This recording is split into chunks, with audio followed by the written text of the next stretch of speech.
Good morning guys. Nako istorya nyo guys. Nay nagingon sa kuha guys mga magbuhat-buhat og video hago-hago. Kapoy.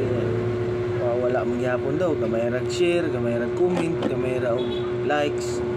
Pero importante guys no, tay gibuhat ni daw ta no.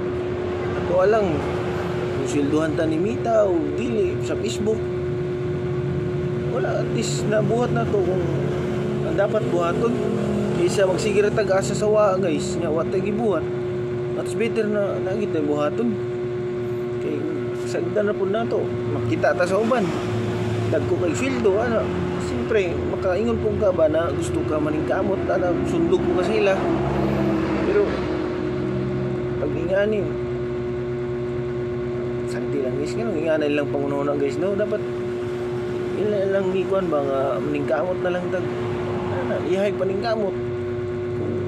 Diya na ka mailan nila kung naana kay naabot. Diya na kanila mailan kung naana kay madawat.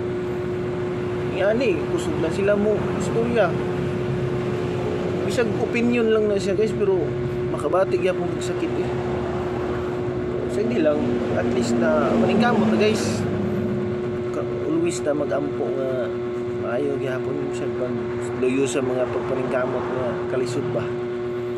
Ora to guys, at least na sugod na ka nanay ni tuos mo ha, palayon lang yapon guys. Nila to na isayangan ng panahon di makita na tag opportunity nga mas dako pa. So okay jud, kidatan be.